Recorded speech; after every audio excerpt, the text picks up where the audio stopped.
Welcome to part two of the Paduk Segmented Turn Vase. It's going to be finished up on this video. Sorry it took so long. Had a couple of snafus there I had to get through. But sit back, enjoy. I try to explain in my wedgie sled, try to explain in how I center the segments. So I hope you guys find this interesting. If you have any questions, just comment. I'll answer them. Send me private messages, whatever you would like. Really came out pretty good. So sit back and enjoy. Thank you. I want to talk a little bit about the wedgie sled, how to cut the wedges to make the segmented rings, and what's the most accurate way to do that. So I made my wedgie sled. Just started using some melamine that was left over off of a job. A couple of T-tracks I bought from Rockler.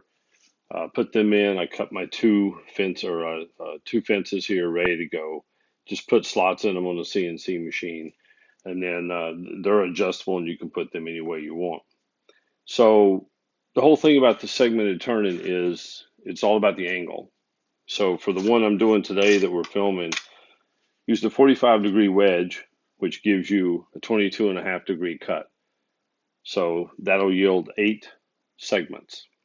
So I have these wedges. I bought them from a company called 3D Professional over in England, and they're great. So to set up the sled, all you have to do is, I bring my fence over, you put your wedge in, you set your two fences here straight up against that angle. You have a perfect 22.5-degree angle. So now, as long as that never moves, when you put the 8 sections together, they form a tight circle with no gaps. So these can be done in a whole bunch of different segments. Just randomly, for example, the 22.5 degrees, which is an 11.25 degree angle, gives you 16 segments to make one ring with. So when you're doing segmented rings and you're wanting to make a pattern, you want to make some kind of a design in your vase, you can use all these different ones. I have them that go all the way up to 15 degrees, which is 7.5 degrees on each side, and that's going to give you 24 sections for one ring. So it's a lot of glue up, but definitely worth it. So you can buy a set like this from that. I got it off Etsy. I think the guy's name was 3D Professional. He makes these. I'm sure he's doing it on a 3D printer, and he gives you a hanger with it. It was like $75 for the set. So now when you are doing your segmented rings, you got to have a way to know repeatably how long each segment is going to be. So I made this. You can buy things, but you got to shop, so I buy them. You can make them yourself. So all I did was take an old 2x4, cut it down, cut myself a notch, used a Rockler hold down clamp, drilled the hole, put it in it. Now I can put it over my fence, tighten it down.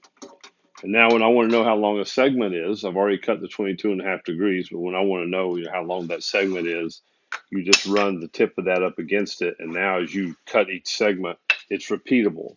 So each segment's going to be exactly the same. That's so important. Your rings won't come out without gaps unless you're able to do that. So having this set up, you don't need a very fancy, very expensive guide over here. You can make a guide.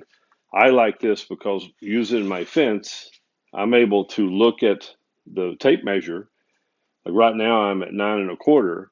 So I know if I want to make my next ring segment smaller as I'm tapering a vase down, I would go down to 9 inches. I use about 1/4 inch between rings. So that gives me a smaller ring. As I progressively do that, then I skinny my base down, or I come up to the top, go up, or make it bigger, whatever you want to do. And you can figure out what works for you. For me, it's between 3/16 of an inch and 1/4, depending on how tight I want to make my curve. So that's what's really cool about this, because you can use your fence and you can adjust that to whatever depth you want to make each segment piece. Very important that you're as accurate as you can be when you cut these angles, because when you go to put all these together, they're not going to line up. You're going to have gaps. You want those to be lined up perfect. No gap, no air. You can't see any daylight. When you glue them up, then you put them on the lathe. Once you start your turning, you won't have gaps in there that you're going to have to fill in with sawdust later. So that's the wedgie sled. These are called wedgies, which you use to set up your sled with. And then a block so that you can measure the length of each segment. And that's basically it for cutting wedges. Accuracy is very, very important. Highly recommend that you look into it. Segment turning to me is just fantastic. It's a lot of fun. Possibilities are endless, and you can make it. I mean, it's all kinds of designs. There's some guys out there who've done some beautiful work on YouTube. Just unbelievable the vases that they make. I hope one day to be able to get some vases like that. But thanks for looking at this. If you have any questions, comment. I'll try to answer them. I'll try to put the link for the wedgies in the description. Hope I remember and don't forget. And just let me know if you have any questions or anything about this.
Okay, I wanted to show my method of centering my rings for my build-up for these segmented vases.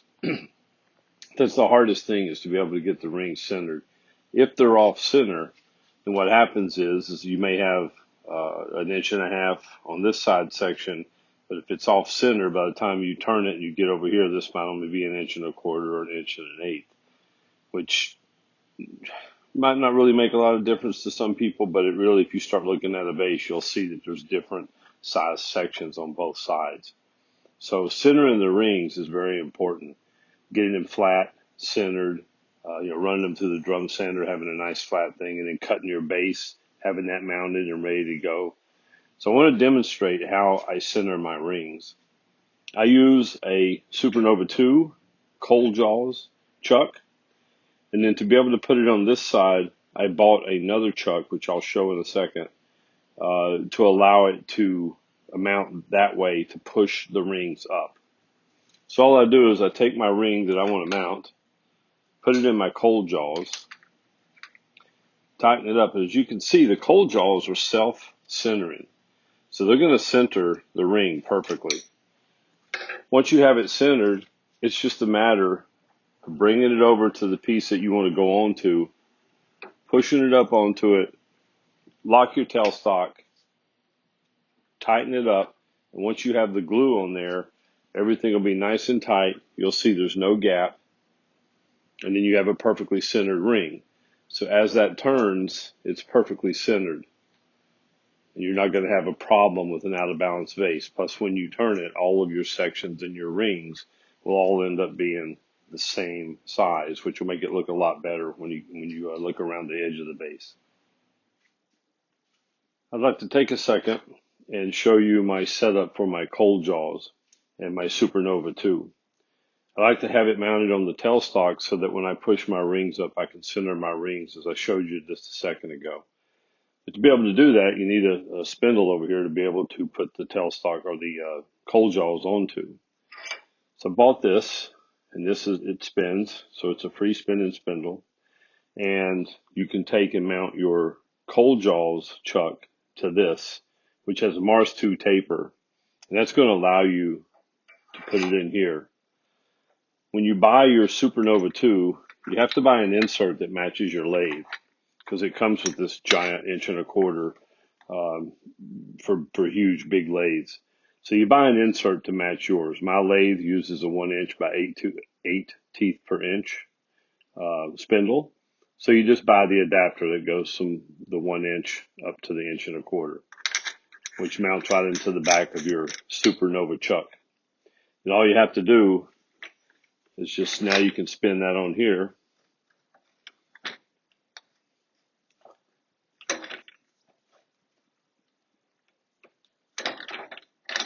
Spin that on here. And now you have that mounted here, and you're ready to go as far as centering up your rings and everything.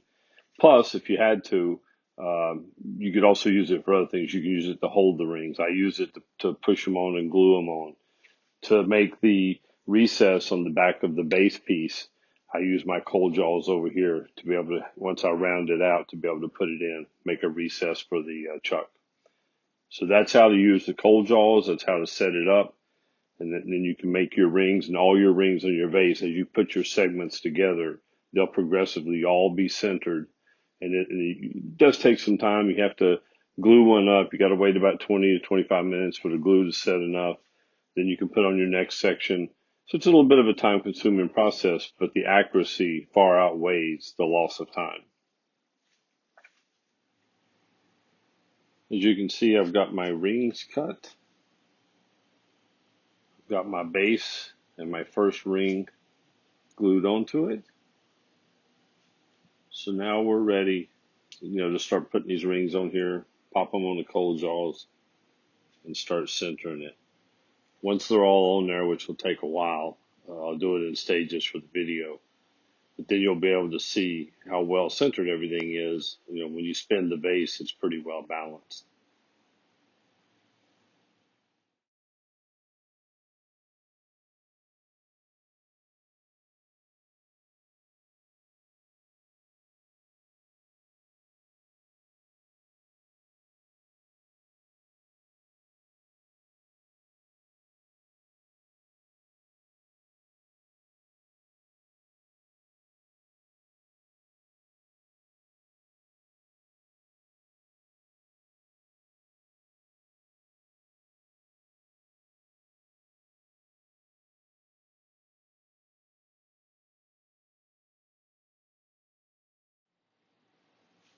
Once you get a few sections glued up, you sort of have to start your turning, because you can't turn the inside once you get them all on.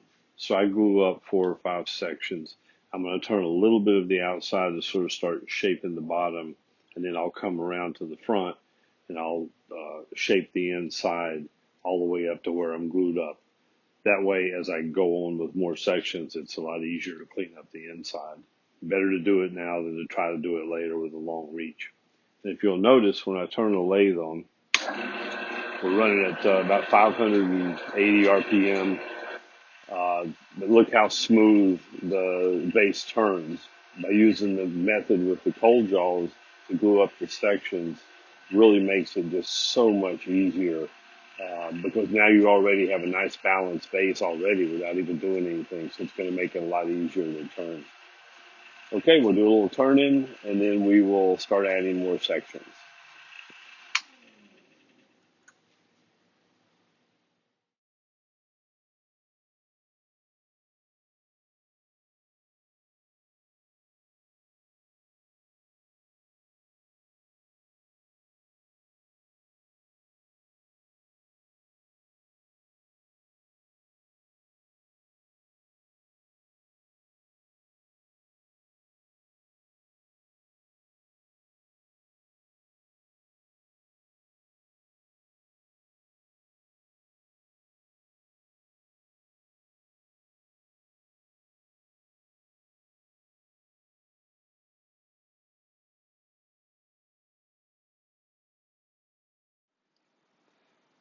So I've got the outside shaped a little bit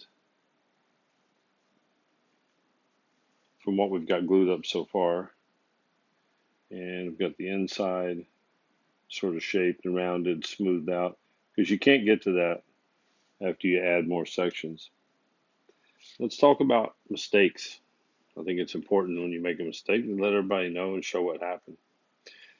So if you can see, it's hard to see in the video, right there, I had a split out, and that was because of lack of attention on my detail, or my part. I should have had the tailstock up and a brace pushed on, which I did later on in the time lapse, if you can see that.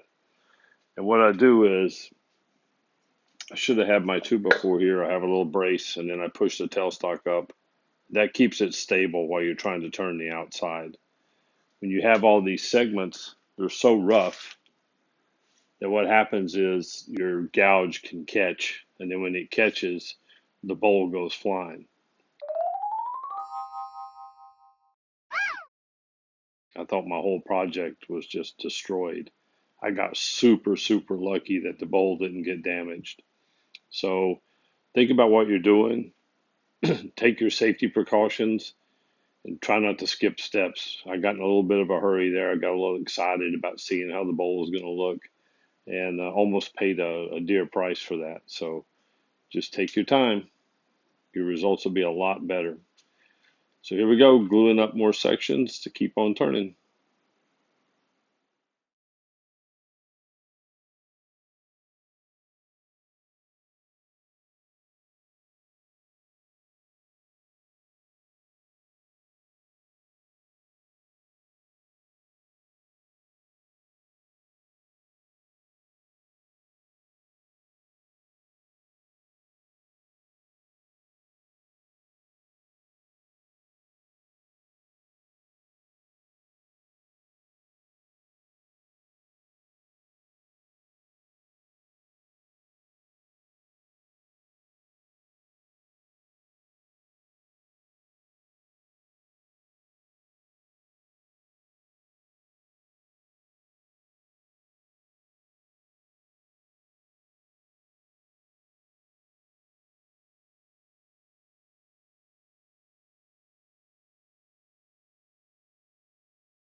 Absolutely just freaking beautiful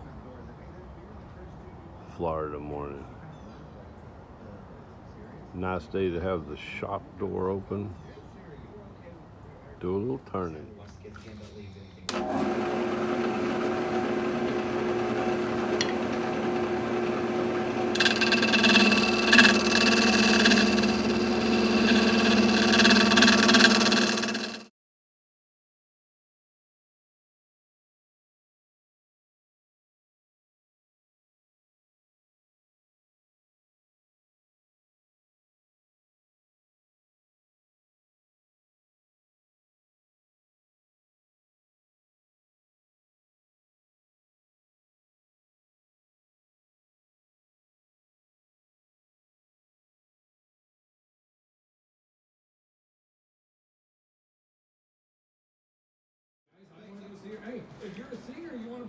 Ready to start putting the sanding sealer on, and then the finish. This turned out to be a very challenging piece.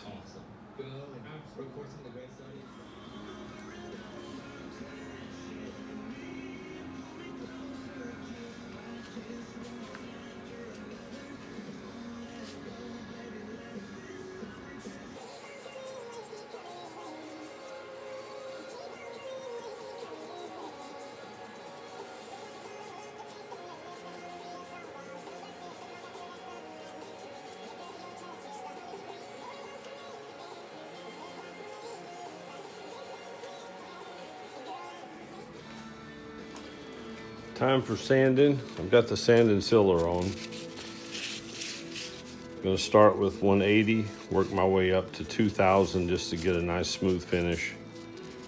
And once we get that done, we'll be able to start applying the finish.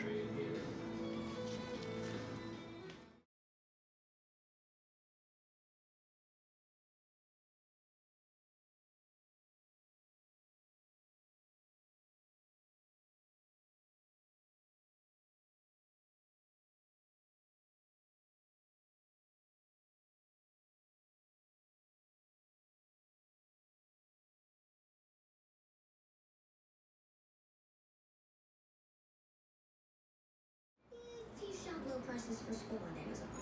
Hopefully this is helpful. Amazon, spend less, smile more. School is back and Paduk is a very oily wood, so I use shellac to seal it, or the polyurethane doesn't stick real good. I use a hand rub polyurethane finish. So first I'll do the shellac to seal it up.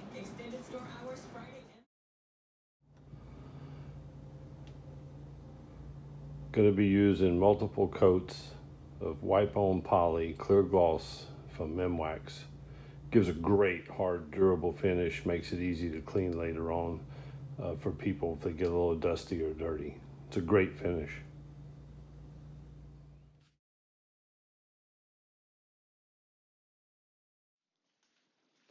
Thanks guys for watching the video.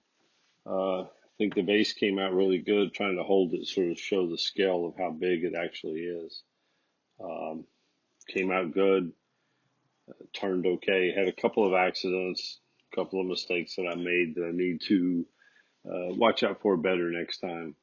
This is only my second segmented vase. My first one was a very small one, just with scrap wood, just fooling around. This is actually my first finished production vase. Came out good. I like it. The finish is nice. Had two different colors of Paduk, sort of gave it a little look, and it did a maple ring at the top, just for durability purposes. But yeah, came out pretty good. Very happy with it. If you liked it, if you found the video informative, please subscribe. Got any questions, put them in the comments. We'd definitely be glad to answer them. I really enjoyed making this project, and I'm enjoying YouTube so far. So this is video number 4 up. I hope it's informative for people. I hope you learned something. I hope you like it. Any constructive criticism, any tips that you'd like to see, or that I can make these better, by all means, please comment. I love to learn and try to get better as I go along. But thank you. It was a great project. Have a great day.